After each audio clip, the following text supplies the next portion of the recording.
Salve, salve galera, tudo bem? Vamos dar início a mais uma videoaula do curso de Geometria Analítica 2, um curso baseado na geometria vetorial. E na aula de hoje a gente vai ver como definir o ângulo entre dois vetores. Se liga aí.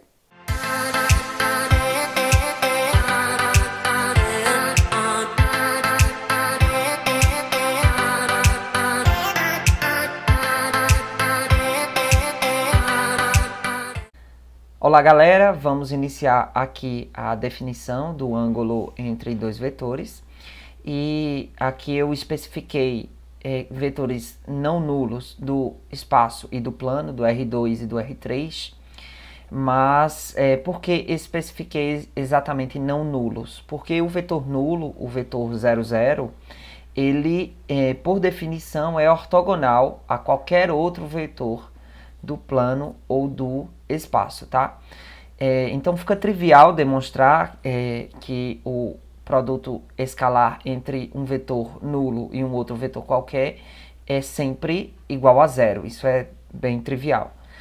Então vamos focar nos outros vetores, tá? Então sejam U e V vetores não nulos do plano R2 ou espaço R3, o ângulo θ entre eles é especificamente um ângulo entre 0 e 180 graus, tá? Se for um ângulo zero, a gente já sabe que esses vetores eles são paralelos, tá? Se for 180 também, a gente vai saber que eles são paralelos, esses vetores. Então a gente vai focar especificamente nesses vetores, nesses ângulos que estão entre 0 e 180 graus. Então aqui eu tenho um vetor que eu vou chamá-lo de V, e um vetor que eu vou chamá-lo de U. Bem, então aqui eu tenho dois ângulos determinados pelos vetores U e V. Um é este, e o outro eu vou fazer numa marca azul, é este aqui. Aí, para a gente saber qual especificamente é o ângulo formado entre esses dois vetores, a gente tem que lembrar lá de geometria, tá? Porque vetores determinam também a direção de retas. Existe uma equação de reta chamada equação vetorial da reta, que é aquela equação em que nós precisamos apenas de um ponto e de um vetor diretor, ou seja, um vetor que dá a direção de uma reta.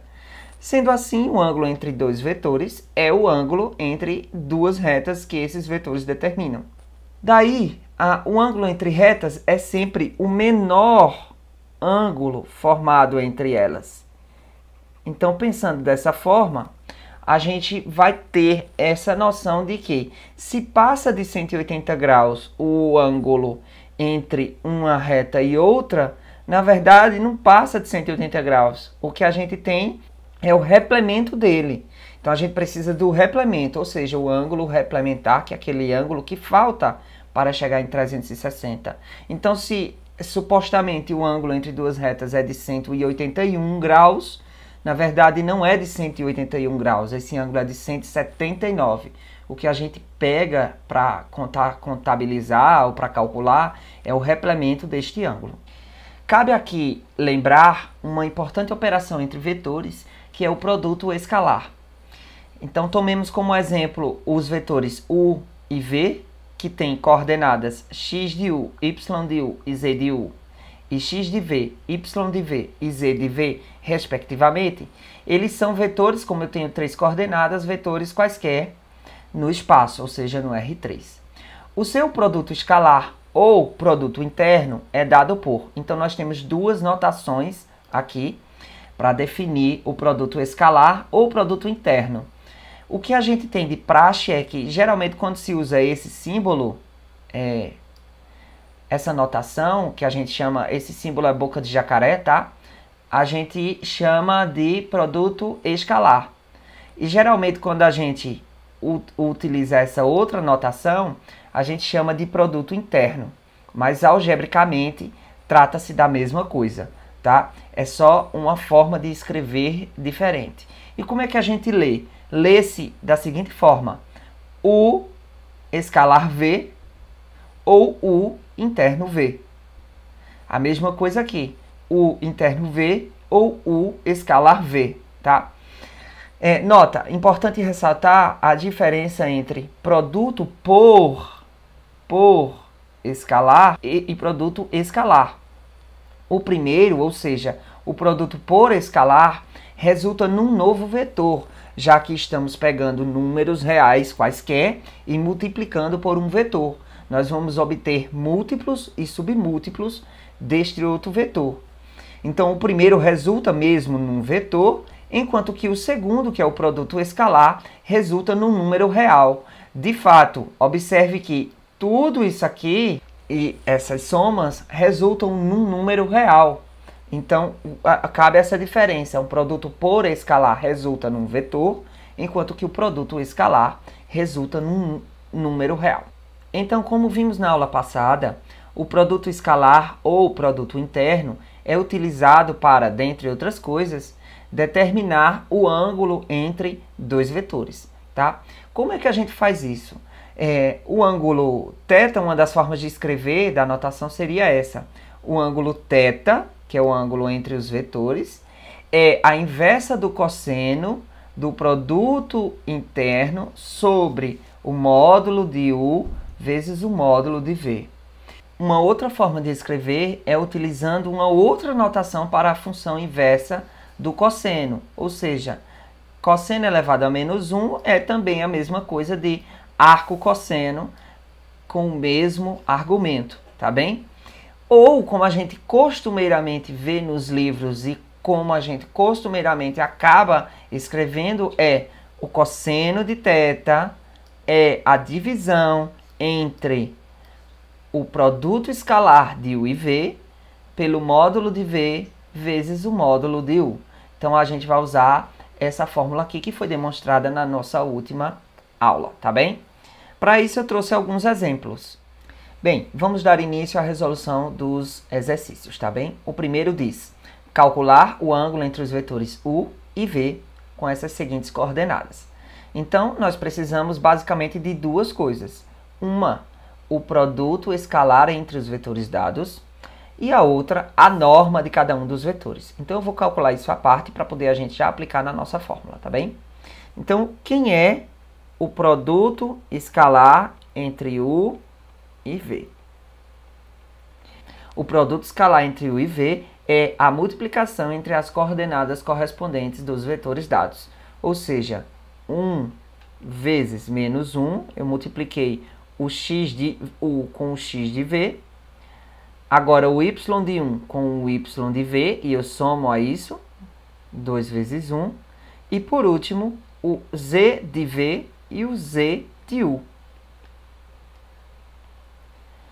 Portanto, o produto escalar será o escalar V é menos 1, que é o resultado dessa primeira multiplicação, mais 2, mais 8. Portanto, 9, ok?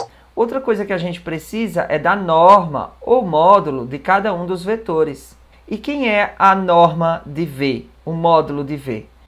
É a raiz quadrada de menos 1 coordenada x ao quadrado, mais coordenada y ao quadrado, mais coordenada z ao quadrado, tá? A raiz disso tudo. E o módulo de U, idem, a raiz quadrada da coordenada x ao quadrado, mais a coordenada y ao quadrado, mais a coordenada z ao quadrado. Resumindo, aqui nós temos o quadrado de menos 1 é 1, o quadrado de 2 é 4, o quadrado de 2 é 4. Portanto, 4 mais 4 mais 1, raiz de 9, que dá 3. 1 mais 16 dá 18. Raiz de 18, que pode ser simplificado como 3 raiz de 2. Portanto, aplicando aquela fórmula que a gente já conhece, o cosseno de θ é o produto escalar entre U e V dividido pelo módulo de U multiplicado pelo módulo de V. Essas três informações a gente já tem. Logo, o cosseno de θ é quanto deu esse produto escalar? Deu 9. O módulo de U deu 3 raiz de 2. E o módulo de V deu 3. Logo, isso vai ser 9 sobre 9 raiz de 2, tá? Eu posso simplificar essa fração e obter 1 raiz de 2, que é a mesma coisa que raiz de 2 sobre 2. Logo, eu tenho então que θ é o arco cosseno de raiz de 2 sobre 2. Entre outras palavras, eu tenho que pensar qual é o arco cujo cosseno dá raiz de 2 sobre 2. Existem dois arcos que dá essa raiz de 2 sobre 2. No entanto, como θ é algo entre 0 e 180 graus, esse cosseno é conhecido e esse θ também é conhecido e dá 45. Logo, o ângulo entre os vetores U e V é 45 graus. Vamos para o próximo exercício. Segundo exercício. Sabendo que o vetor V forma ângulo de 60 graus com o vetor AB, que é determinado consequentemente pelos pontos A e B, calcule o valor de M. M é a coordenada Z do vetor B. Então, primeiro vamos definir quem é esse vetor AB, tá? Então, o vetor AB, na verdade, é B menos A. Ou seja, as coordenadas de B menos as coordenadas de A. 4 menos 3 para X, 0 menos 1 para Y e M menos 2 para Z. Logo, o vetor AB é igual a 1 menos 1 e N mais 2. ok? Vamos àquelas informações que a gente precisa ter. Ou seja, primeiro, quem é o produto escalar entre V e AB. O produto escalar entre V e AB é pegar aquelas coordenadas e fazer o que a gente já sabe, né? 1 vezes 2, somado com menos 1 vezes 1, somado com N mais 2 vezes menos 1. Daí, o produto escalar entre V e AB é dado por 2 mais menos 1, portanto, vou colocar logo menos 1, somado com menos M menos 2. Por fim, o produto escalar entre V e AB nada mais é que 2 menos 2 morreu, sobra menos 1 menos M. A norma de V é possível determinar, inclusive com uma certa facilidade.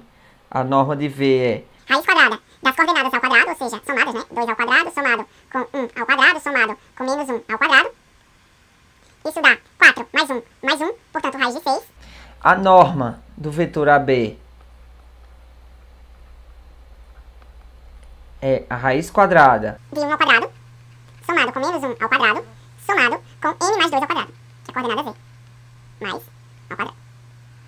Isso vai dar um pouquinho de trabalho. A norma de AB, portanto, vai ser raiz quadrada de 1 mais 1, ou seja, 2, somado, quanto deu isso aqui? M ao quadrado, é um produto notável, mais 4M, mais 4. Estamos quase lá. A norma do vetor AB é igual a raiz quadrada de M ao quadrado mais 4M mais 6, tá? Bem, utilizando aquela formulazinha, então temos agora que o cosseno de 60 graus, que já foi dado no problema, tá? Eles formam um ângulo de 60 graus, é igual ao produto interno entre V e o vetor AB dividido pelo módulo de V que multiplica o módulo de AB. Bem, o cosseno de 60 graus é muito conhecido, talvez o mais conhecido de todos, que é igual a 1/2. Então, o cosseno de 60 graus vale 1/2, o produto escalar entre V e AB vale menos 1 menos M, e a norma de AB nós encontramos como sendo a raiz quadrada de M ao quadrado mais 4M mais 6. Raiz quadrada de M ao quadrado mais 4M mais 6.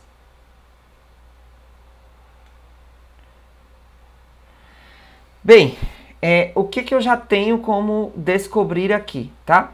Eu vou fazer esse produto, ou seja, 1 sobre 2 é igual a raiz quadrada de 6m ao quadrado mais 24m mais 36, ou seja, eu fiz o produto aqui do denominador, os radicais, e o numerador continua menos 1 menos m.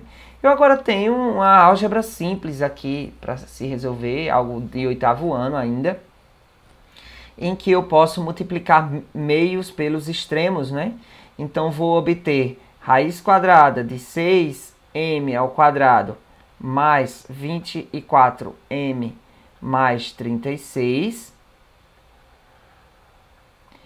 igual a menos 2 menos 2m. Para eliminar essa raiz quadrada, eu preciso elevar os dois lados dessa igualdade ao quadrado, e aí vou ter 6m ao quadrado mais 24m mais 36 igual a menos 2m ao quadrado. Resolvendo esse produto notável, vou repetir aqui, tá? Eu tenho o quadrado do primeiro, 4. 2 vezes o primeiro vezes o segundo, ou seja, 2 vezes 2, 4, vezes 2, 8, mais 8m, mais o quadrado do segundo, que vai ser 4m ao quadrado. E aí, dando continuidade à resolução dessa questão, eu tenho 6m quadrado menos 4m ao quadrado, que eu trouxe do outro membro, mais 24m menos 8m, que eu trouxe do outro membro, mais 36 menos 4, que eu trouxe do outro membro. Eu tenho o quê? 6m quadrado menos 4m quadrado é 2m ao quadrado, mais 24m menos 8m dá 16m, e 36 menos 4 dá 32 igual a zero. Essa equação ainda pode ser reduzida, simplificada. Ela fica como m ao quadrado mais 8m mais 16. E resolvendo de qualquer forma essa equação, eu obtenho como resultado m igual a menos 4, tá? Nesse caso é uma raiz dupla, ou seja, tanto m1 quanto m2 vai dar igual a menos 4. Vamos ao próximo exercício. Bem, e para finalizar, vamos ao exercício número 3, que é para determinar os ângulos internos de um triângulo ABC, sendo A, B e C esses pontos dados, tá bem? Então, o que eu já fiz aqui para adiantar? Eu fiz o desenho no GeoGebra, tá? Do triângulo ABC. Fiz também as coordenadas dos vetores CA e CB. Por quê? Porque quando eu fizer as coordenadas dos vetores CA e CB, utilizando a fórmula de cálculo de ângulo, eu vou determinar este ângulo do triângulo. Ou seja, o vetor CA e CB, os lados do triângulo vão ser para mim vetores. E quando eu fizer também BA com BC, eu vou ter este outro ângulo aqui, interno do triângulo. E utilizando a relação que diz que a soma dos ângulos internos de um triângulo dá 180 graus, eu vou obter o meu último ângulo aqui, que é o ângulo do vértice A, tá bem? Então, também para adiantar, o que eu fiz? Eu já fiz aqui o módulo de cada um dos vetores que a gente vai utilizar. CA é raiz de 14, CB é raiz de 2, BA raiz de 6, e o vetor BC, que é simétrico ao vetor CB, também tem módulo igual a raiz de 2, tá? Então, eu vou chamar aqui o ângulo ACB de θ, que é esse aqui, centrado no vértice C, esse ângulo é θ, e vou chamar ABC de alfa, que é esse ângulo maior, esse obtuso aqui, centrado no ângulo no vértice B, tá? Então, começando aqui a utilizar aquela minha fórmula, o que eu sei? O cosseno de θ, que representa aquele ângulo com vértice em C, é igual ao produto escalar de CA e CB dividido pelo módulo de CA, que eu já sei aqui que é raiz de 14, vezes o módulo de CB, que é raiz de 2. Logo, o cosseno de θ vai ser esse produto escalar, que é, na verdade, pegar essas coordenadas aqui, 2 vezes 1 dá 2, somado com menos 3 vezes menos 1 dá 3, somado com 1 vezes 0 dá 0, dividido por raiz de 14 vezes 2, raiz de 28.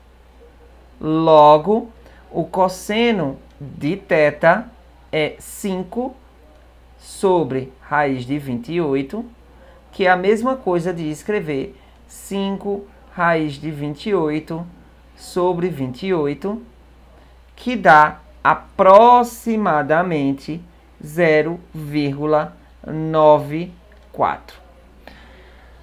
Ou seja, o θ que eu quero encontrar é o arco cosseno de aproximadamente 0,94. Ou seja, θ é aproximadamente o arco cosseno de 0,94. Logo, consultando uma calculadora científica ou uma tabela trigonométrica, a gente tem que θ é aproximadamente 20 graus. Ok? Fiz uma aproximação bem rústica, tá? Aqui. Fazendo a mesma coisa agora para o ângulo alfa, temos que o cosseno de alfa é igual ao produto escalar entre BA e BC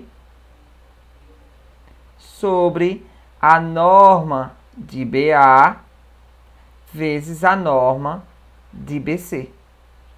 E tudo isso eu já tinha calculado previamente.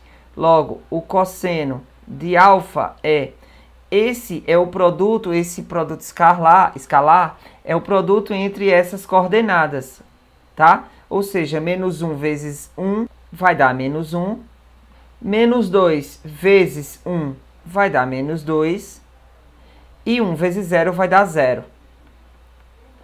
Dividido pelo módulo de BA, que é raiz de 6, vezes o módulo de BC, que é raiz de 2. Portanto, o cosseno de alfa é menos 3 sobre... Quem é a raiz de 6? Raiz de 6, na verdade, é raiz de 2 vezes a raiz de 3, multiplicado ainda pela raiz de 2. Logo, o cosseno de alfa, raiz de 2 vezes a raiz de 2, é só 2. Em cima eu fiquei com menos 3, embaixo com 2 raiz de 3. Fazendo a racionalização aqui, eu tenho que o cosseno de alfa é menos 3 raiz de 3 sobre 2 vezes 3. Eu posso cortar isso com isso, né? É a mesma coisa que tem no numerador e no denominador. E agora eu tenho que o cosseno de alfa é menos raiz de 3 sobre 2. E esse cosseno também é conhecido. Logo, alfa é o arco cosseno de menos raiz de 3 sobre 2. E o único arco cosseno entre 0 e 180 graus que tem menos raiz de 3 sobre 2 como resultado é do ângulo de 150 graus. Logo, agora o problema não tem mais o que fazer, não é? E agora, para finalizar, vou chamar o último ângulo do triângulo de beta. E o que eu sei? Eu sei que alfa mais θ mais beta obrigatoriamente tem que dar 180 graus. 150 graus mais θ, que eu sei que é 20 graus, mais beta, isso tem que resultar em 180 graus, o que implica dizer que beta é igual a 10 graus. E aí o problema está resolvido. Os ângulos internos desse triângulo são 150, 20 e 10 graus. Eu fico por aqui. Até a nossa próxima videoaula.